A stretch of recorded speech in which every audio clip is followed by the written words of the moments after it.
گھر والوں نے لڑکی کی زبردستی شادی کروا دی، اب 4 سال ہو گئے ہیں اور وہ بیوی لڑکے کو بالکل پسند نہیں ہے. اچھا، لڑکے کی زبردستی شادی کرا دی، اب 4 سال ہو گئے ہیں اور وہ بیوی لڑکے کو بالکل پسند نہیں ہے، تو کیا کرنا چاہیے؟ یہ مجھے بہت غصہ آتا ہے. جب لڑکی پہ تو چلو بیچاری پہ زور چل جاتا ہے لوگوں کا، وہ کمزور ہوتی ہے، لڑکے کی زبردستی کیسے ہو جاتی ہے شادی؟ کمبخت، جب تجھے پسند نہیں تھی مت کرتا، ہاں اڑ جاتا، مردانگی دکھاتا. میں نے 2-4 دن پہلے کسی ایک ایسی، ویسے تو یہ ایک بیماری ہے، یہ جو اسکرین کو اسکرول کرتے رہتے ہیں نا لوگ انگلی سے، شارٹ ویڈیوز جو آ رہی ہیں، میں نے دیکھا پوری رات لوگ لگے رہتے ہیں اور ڈپریشن میں جاتے ہیں. لیکن کبھی کبھار تھوڑا سا ٹائم نکال کے میں دیکھ لیتا ہوں تاکہ پتہ چلے سوسائٹی میں ہو کیا رہا ہے. سے یہ عادت بہت خطرناک ہے، کیونکہ آج کل موبائل پہ نا لوگ شارٹ ویڈیوز لگائی ہوتی ہیں، ایک ویڈیو پھر دوسری ویڈیو پھر تیسری ویڈیو، پاگل ہو جاتے ہیں، دماغ خراب ہو جاتا ہے، کسی کام کے نہیں رہتے. وہ یہ بیماری ہے. تو اس میں 5-10 منٹ سے زیادہ یہ کام مت کریں. بس 5-10 منٹ ہو گئے، بس ختم. اب کوئی اور کام کریں جو کرنے کے کام ہے. ورنہ دیکھیں پہلے لوگ دیکھتے تھے اسکرین پہ نا ویڈیوز، کوئی ڈاکومنٹری دیکھ رہے ہیں 1 گھنٹے میں ختم ہو گئی، کنٹینیو ایک ہی چیز چل رہی ہوتی ہے. وہ آج کیا کر رہے ہیں، جو یعنی اسکرول کر رہے ہوتے ہیں اس کو، ایک ویڈیو پھر یہ انسان کو ایک ہوتا ہے پتہ نہیں اگلی میں کیا ہے، پھر دوسری دیکھی، پھر یار تیسرے میں دیکھتے ہیں کیا ہے، تو پوری رات گزر جاتی ہے. اس سے دماغ ڈیمیج ہوتا ہے، آنکھوں پہ برا اثر پڑتا ہے، دماغ پہ برا اثر پڑتا ہے. یہ کام مت کیا کریں. تو 5-10 منٹ کی حد تک تو ٹھیک ہے. تو میں نے اسی طرح ایسے میں اسکرول کر رہا تھا تو ایک ویڈیو میری نظر سے گزری.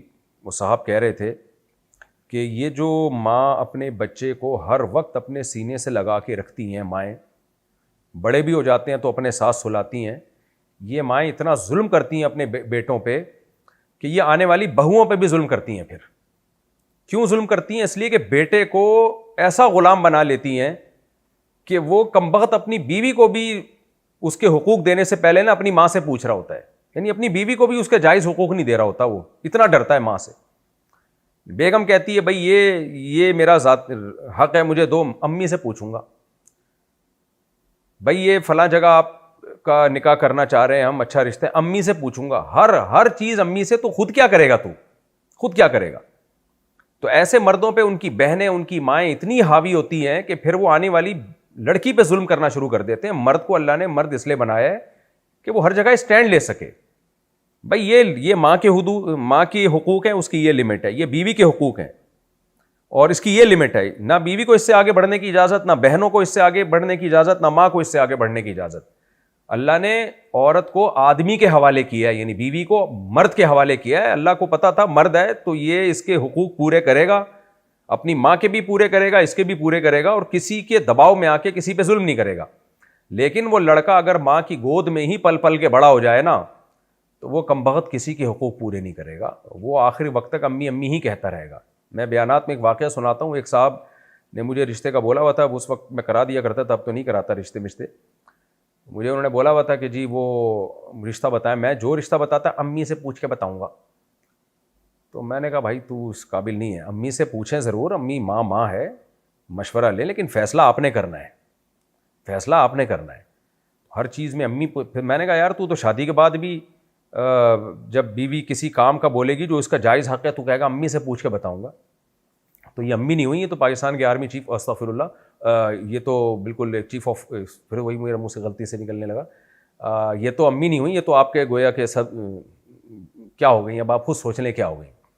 تو امی کو امی سمجھیں، امی کو امی جیسے حقوق دیں. لیکن مرد کو اللہ نے مرد اس سے بنایا جب وہ عاقل بالغ ہو جائے تو کچھ فیصلے اس نے خود کرنے ہیں.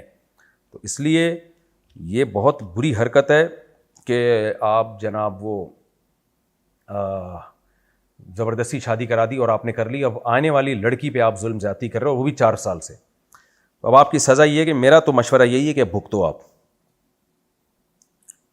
آپ کو اس وقت کٹ جانا چاہیے، کیونکہ 4 سال کے بعد اس لڑکی کو طلاق دیں گے، اس کا بڑا مسئلہ خراب ہو جاتا ہے. پھر بہرحال طلاق دینا ناپسندیدہ ہونے کے باوجود جائز ہے، لیکن ناپسندیدہ ہے.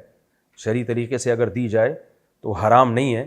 اب اس میں دیکھنا پڑتا ہے، بعض دفعہ اتنی زیادہ بیوی سے نفرت کر رہا ہوتا ہے کہ اس کے حقوق بہت زیادہ پامال ہو رہے ہوتے ہیں. ایسی صورت میں تو یہ کہا جاتا ہے بھائی چھوٹا نقصان یہ زیادہ بہتر ہے بڑے نقصان سے. تو ایسی صورت میں تو ڈیورس دینا زیادہ بہتر ہے کہ اس کی زندگی تباہ نہ کرو. کیونکہ اس میں رکھنے میں زیادہ برباد ہو رہی ہوتی ہے وہ. تو اب یہ کسی کی جو انڈیویجول لائف ہے اس کے بارے میں جب تک فیصلہ نہیں کر سکتا, کوئی مشورہ نہیں دے سکتا جب تک یقینی طور پر ہمیں پتہ نہ چلے. تو اس لیے بہتر یہی ہے کہ اب آپ برداشت کریں. میں تو یہی مشورہ دوں گا. باقی اپنے حالات بتا کے کسی اور مولانا سے یا کسی سمجھدار آدمی سے جو آپ کے قریب رہتے ہیں ان سے دوبارہ مشورہ لے لیں. اس سوال کو میں نے ذرا طول اس لیے دے دیا ہے, جواب میں ٹائم اس لیے لگا دیا ہے کہ یہ بہت زیادہ پوچھے جانے والا سوال ہے, اور آج کل گھروں میں یہ بہت ہو رہا ہے کہ زبردستی شادی کرا دی, پھر بیوی سے محبت ہی نہیں کر رہے ہوتے, اس کی زندگی تباہ کرتے ہیں. دوسرا آپشن یہ بھی ہے بھائی ایک اور شادی کر لو, اس سے بھی محبت ہو جائے گی انشاءاللہ. کیونکہ جب ایک ہی بیوی ہوتی ہے زندگی میں تو آدمی کہتا ہے پوری میرے حساب سے ہو, تو وہ ایسا کون ملتا ہے بھائی دنیا میں کسی کو. تو آپ ایک اور شادی کر لیں گے تو اس کے عیب برداشت کرنا آپ کے لیے آسان ہو جائے گا.